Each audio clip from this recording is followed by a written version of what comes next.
I am now convinced that the simplest approach will prove to be the most effective. The solution to poverty is to abolish it directly by a now widely discussed measure, the guaranteed income. Martin Luther King.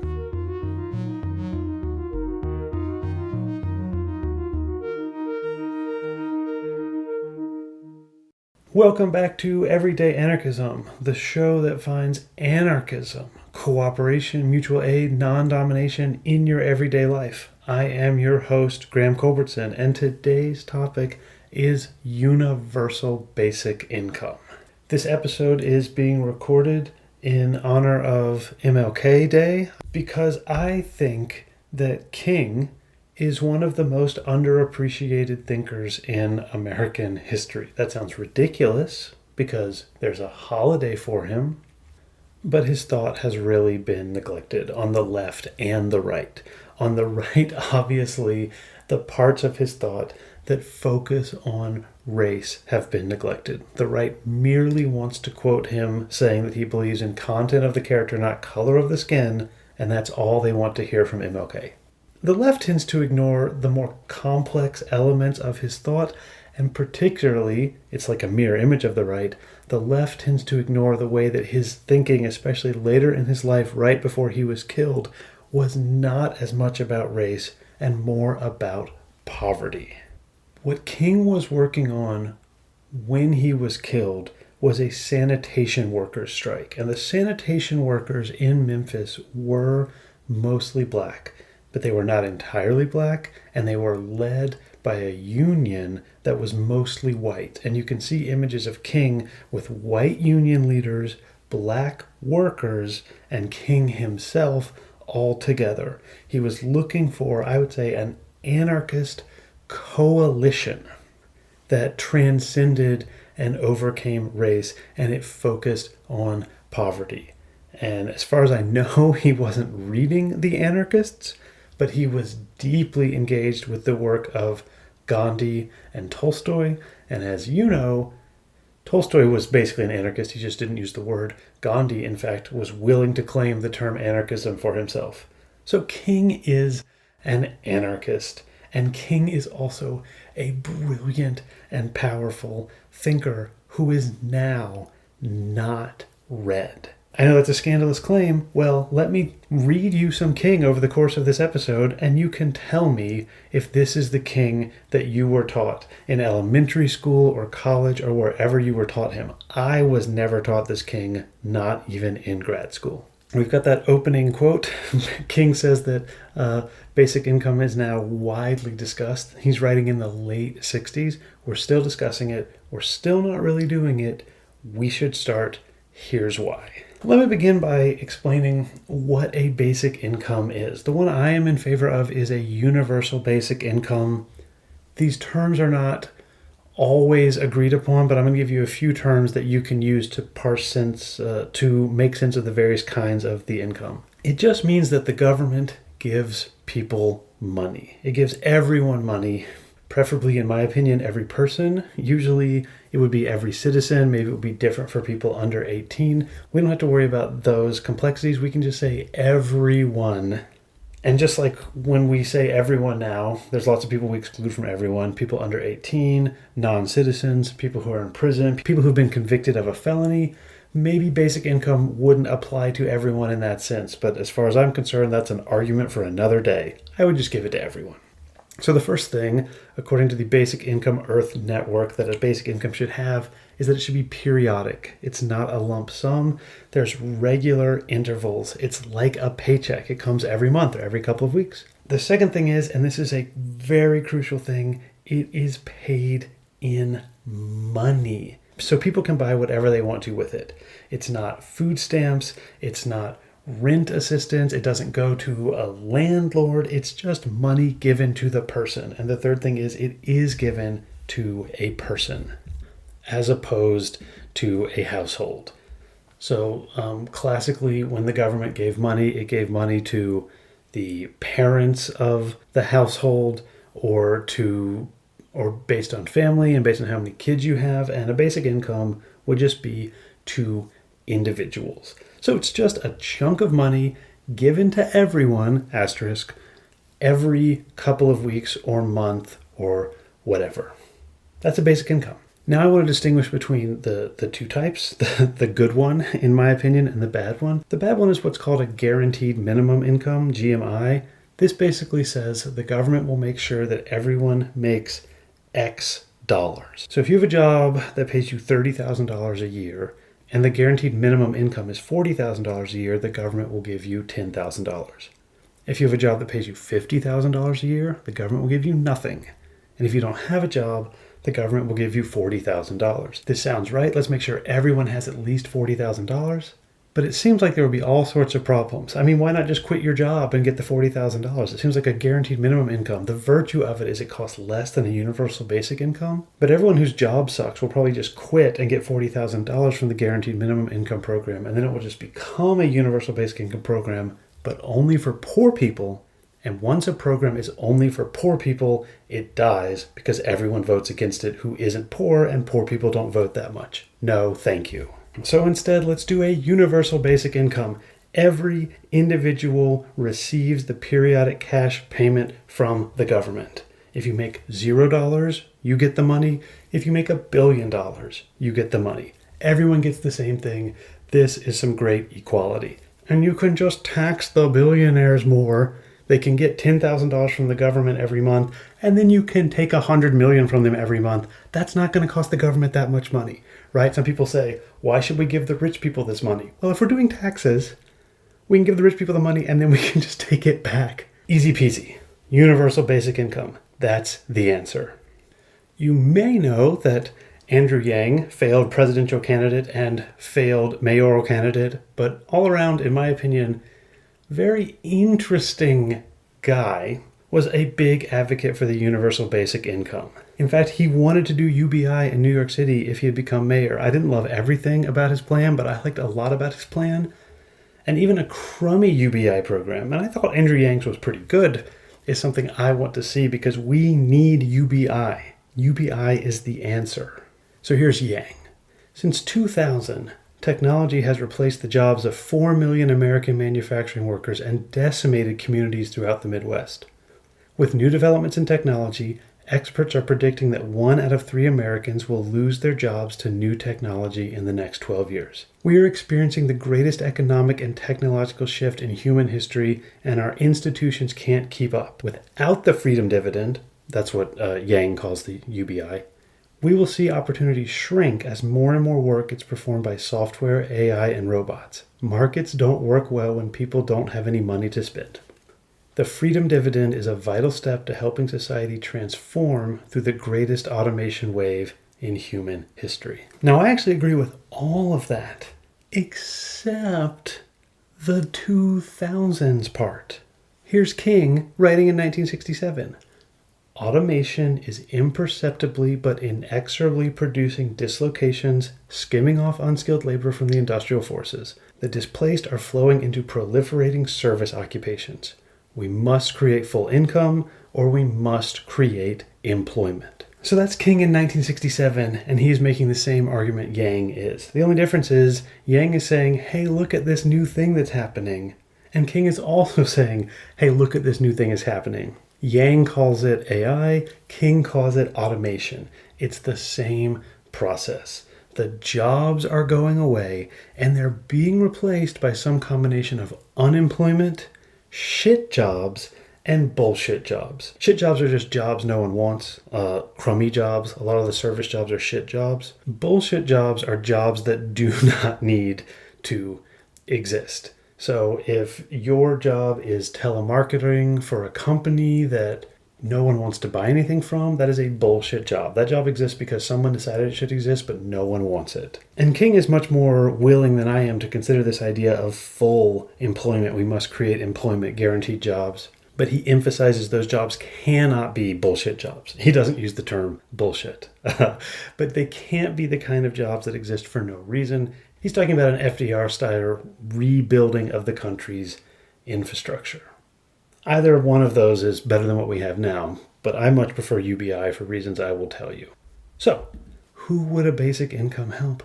It helps everyone. Here's another quote from King. In the treatment of poverty nationally, one fact stands out. There are twice as many white poor as Negro poor in the United States. Therefore, I will not dwell on the experiences of poverty that derive from racial discrimination, but will discuss the poverty that affects white and Negro alike. So first, if you don't spend a lot of time reading historical texts, Negro is just the word that King is using at that time that means black. It's the correct word. There was never anything wrong with the word Negro, except that it started getting used wrongly. In the same way, there was nothing wrong with the word colored, like NAACP has the word colored in it. But the word got racist connotations. So King's going to use the word Negro. I will say black or African American, but Negro just means black. There's no difference except for historical context. And since he's writing in the 60s, you just need to know the historical context that this was the appropriate term. In the same way, in the 20s, colored would have been the appropriate term. To the heart of the matter, there are more poor white people than black people in the United States. That was true when King was writing in the 60s. It's true now. The universal basic income is designed to help poor people. It is not reparations for slavery. It is not affirmative action. It has nothing to do with race. It is about poverty. And most people who are helped will be white people. In fact, Cory Booker, the senator from New Jersey, created this strange thing that was kind of like basic income and kind of not. It was more like universal basic wealth. It was the baby bonds program. The idea, and these quotes come from the Vox.com analysis, every child gets $1,000 when they are born. And then every year, they can get up to $2,000 more depending on their family income. This money will grow. It'll be invested like a retirement fund. And then when they turn 18, they have money. They have money that they can then use for college, for a house, to put in a retirement fund. So everybody has got a decent chunk of money. Now, there's all sorts of ways that this isn't anarchist. It's only allowing people to spend money on certain things. And it's definitely not universal basic income because it's about creating wealth, which is this stable thing that you can build off of, but will not sustain you, as opposed to income, which will sustain you, which comes every month. But it's in the neighborhood of a universal basic income program. And according to the analysis by Vox, black kids, by the time they turn 18, would on average get $29,000, whereas the white kids would on average get only $16,000. But the white share of the people getting the baby bonds would be 51%. This isn't reparations. This is universal. Booker loves King. I have no doubt he was reading King when he was devising this. And the goal is to get outside the entrenched racism of the American system to see that there is entrenched poverty in the American system that affects more white people than black people. Since everyone will be helped, one of the crucial things is that women and children will be helped. Here's King. A host of positive psychological changes inevitably will result from widespread economic security. The dignity of the individual will flourish when the decisions of his life are in his own hands, and he knows that he has the means to seek self-improvement. Personal conflicts between husband, wife, and children will diminish when the unjust measurement of human worth on a scale of dollars is eliminated. In the 60s, in 1967, it was still primarily accepted that men's job was to work outside of the household and women were to stay inside the household. The great revolution of feminism unfortunately put more women in the workplace. In other words, it gave lots of women jobs, which is good if jobs are the only way to get money, but horrible because jobs are horrible. And King is saying this universal basic income will eliminate that. Why did women want to go into the workplace?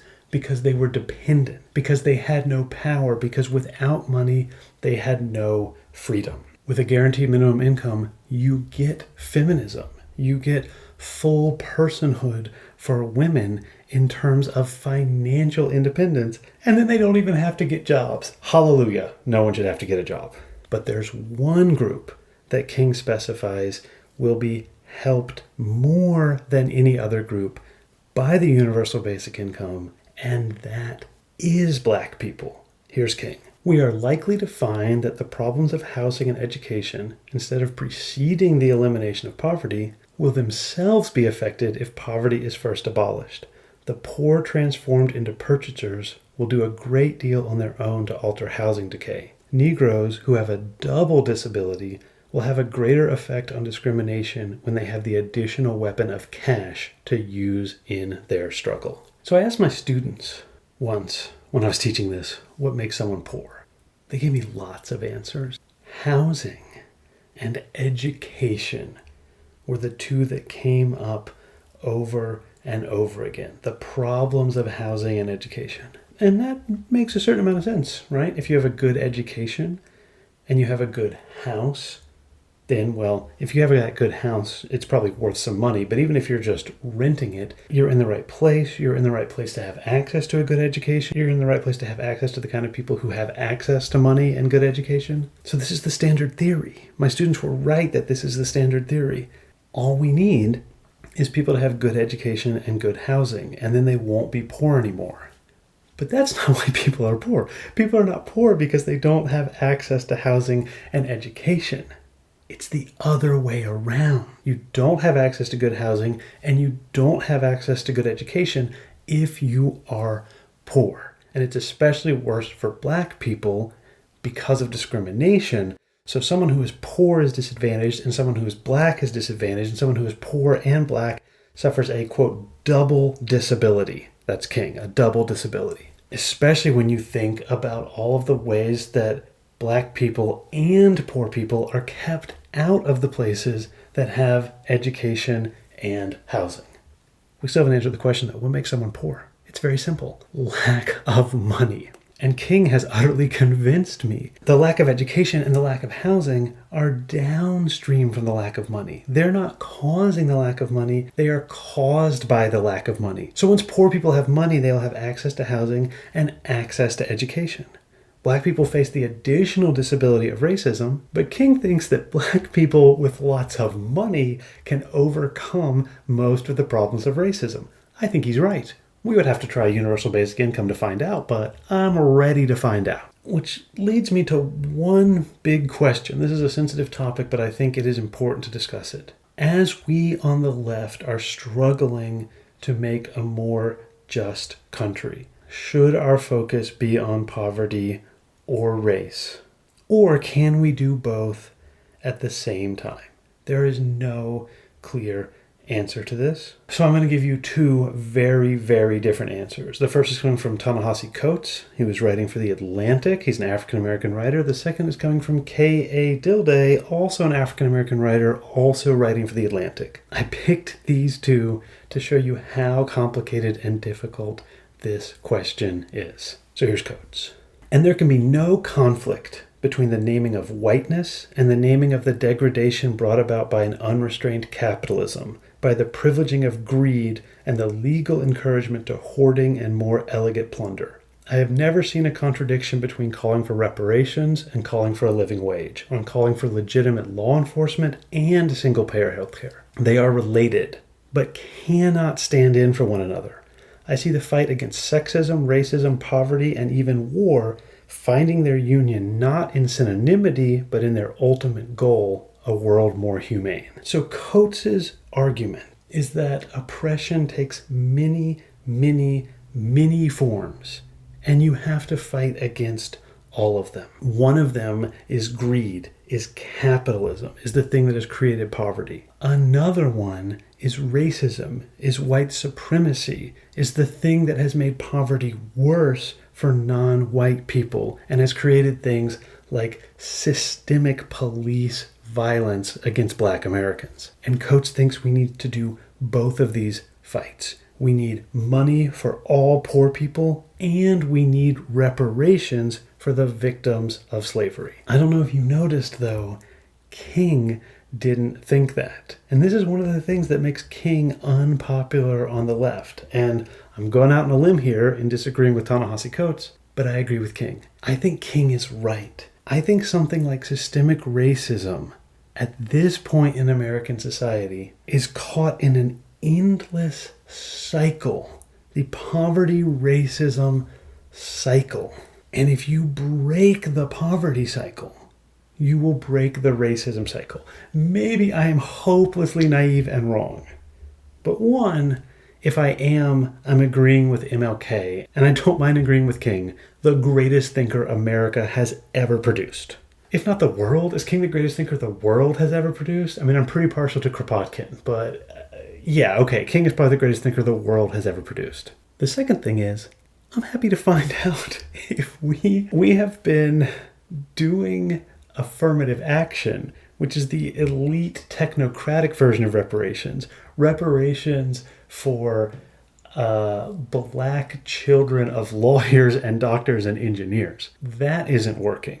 So what? We can extend this to a wider range of non-white people and run the risk of creating lots of cross-racial tensions, like between the black community and the Asian American community. Or we can give up on the idea of trying to fix things based on race, try and fix things based on poverty, and see if breaking communities out of the poverty trap will also give them the power to defeat things like police violence on their own. That's the anarchist way. That's the way King likes. And I want to be very clear. Coates isn't saying don't do that.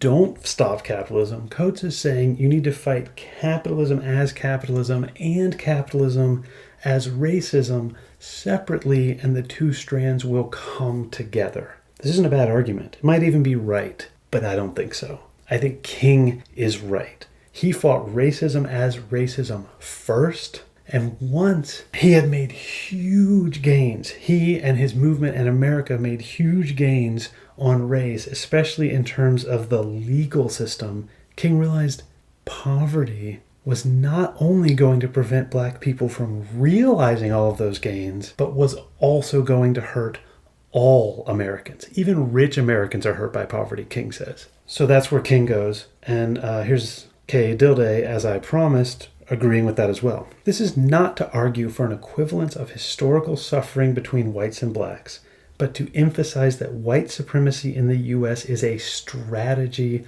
not a system. The system is an economic oligarchy, and racism is an extremely effective tactic for perpetuating it. And the debate over reparations confuses the system with just one of the tactics that sustains it. So what's the argument here? The argument is that racism was created. This goes all the way back to the 17th century. Racism was created by rich white people so that the poor white people would hate the black people and never realize that the true enemy is the rich white people. That's Dilday's argument. That's what she means when she says tactic versus a system. What's the system that the United States uses? It's economic oligarchy. How is that system sustained? Well, by lots of ways. Racism is only one of them. And if you fight racism, you are getting confused about what the real battle is. Remember, this is the exact opposite of what Coates says. Coates says these are both very real battles. Here's more Dilday. Would we be speaking of reparations if people of all incomes could live decent, healthy lives, and if we moved away from quantifying success primarily by income? Reparations would address the financial ramifications of the racism that stymies blacks from, quote, winning, and knocks those blacks who have won back down. But they would not right the wrong of a supremacist society that is designed to create a class of winners and a mass of losers, and to do so in part by isolating aspirants from those they leave behind. Oh, yes. Yes, I could not agree with this more. Reparations would fix the problem that success is much harder for black people to obtain, and when they obtain success, it's much harder for them generationally to maintain it. But it wouldn't touch the central problem, and this is also the point of William Derezowitz's book, Excellent Sheep, which is that America is a country about winning.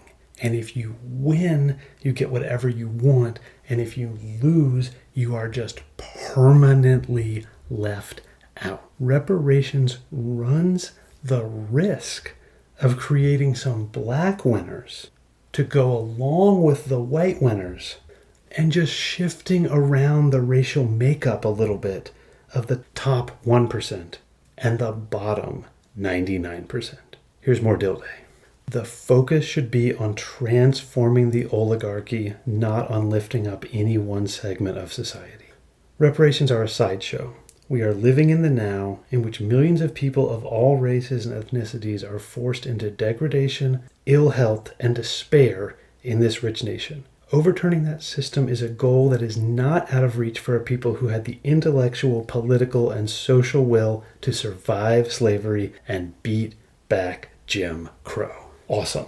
Awesome. Okay, I have nothing to add to that quote by Dilday. As far as I'm concerned, she has nailed it. With that said, I do want to talk a little bit more about universal basic income from the Graberian perspective, which is to say I want to read you some quotes from Graeber about universal basic income after I address the issue of where would the money come from. I wanted to focus on MLK, and that meant dealing with the question of the interaction between race and UBI. I'm sure I will talk about UBI more in a future episode, but this is where I find the value of UBI. From King and from his deep understanding of the way poverty and racism interact. There's a couple of big objections to UBI. One I'm going to address very briefly. The second one I'm going to address with a long Graeber quote, and then we're going to give King the very last word. The first question is, where would the money come from? How could we afford universal basic income? Well, there's some obvious answers. First of all, the government gives a lot of people a lot of money right now, like in the form of food stamps, which I wouldn't want to get rid of. We could have UBI and food stamps. But the government also spends billions of dollars trying to figure out who is eligible for something like food stamps. We could just fire all of those people. Everyone whose job it is to check whether someone is poor enough to have, say, a guaranteed minimum income could be fired. Because we don't need to be paying them if we're just giving everything to everyone universally. Now, isn't being fired bad? No, being fired is not bad if there is a universal basic income. The other way you can deal with this is just raise lots of taxes on the rich people. That's pretty easy. I mean, it's hard to raise taxes on the rich people because the rich people have rigged the system in their country. This might mean overturning the American Constitution to have a universal basic income. I love universal basic income a lot more than I love the U.S. Constitution. I will leave that up to you. The final thing is you could just make money. Won't this cause inflation, you say? Yeah, if you just make money, it does cause inflation.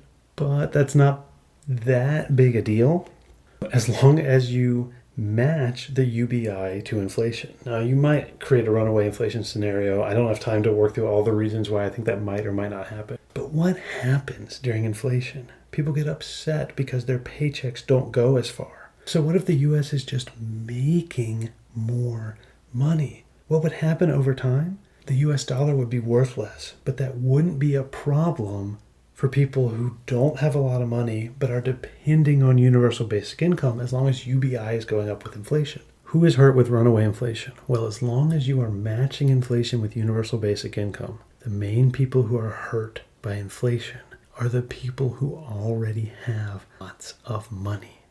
And the whole point of UBI is that we are undoing the damage to our country, to our world, that was created by the people who have too much money. So all of a sudden, all of us could have $1 million. Does that make sense to you? What if you gave $1 million to everyone?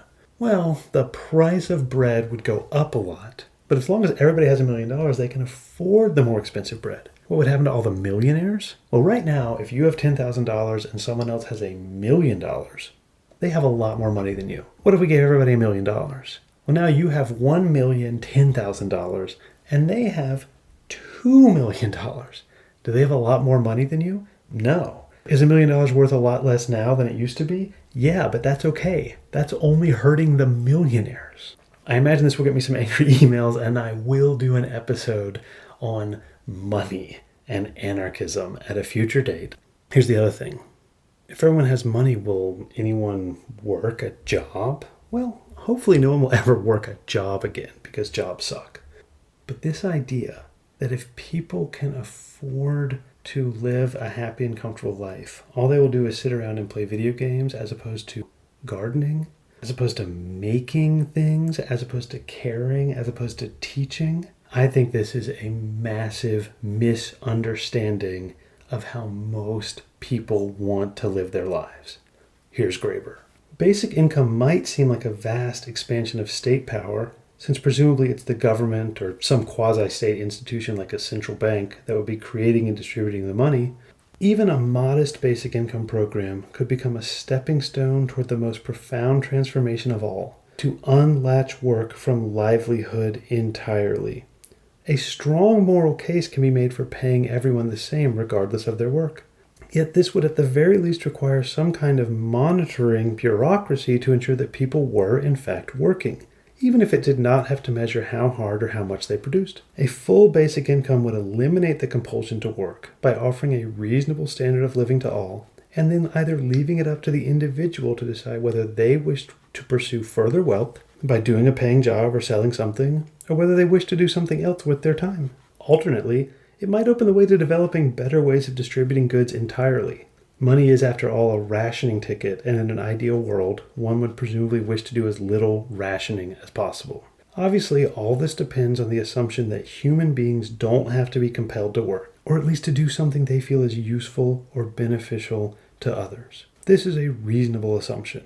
Most people would prefer not to spend their days sitting around watching TV, and the handful who really are inclined to be total parasites are not going to be a significant burden on society. Since the total amount of work required to maintain people in comfort and security is not that formidable, the compulsive workaholics who insist on doing far more than they really have to would more than compensate for the occasional slackers. Finally, the concept of unconditional universal support is directly related to two issues that have come up repeatedly over the course of this book. This is the book Bullshit Jobs. The first is the sadomasochistic dynamic of hierarchical work arrangements, a dynamic that tends to be sharply exacerbated when everyone knows the work to be pointless. A lot of the day-to-day misery in working people's lives springs directly from this source. So, that's the first reason. Right now, you can be treated like shit at your job. People rejoice in treating other people like shit. It doesn't matter why they do it. The point is they can do it and they will do it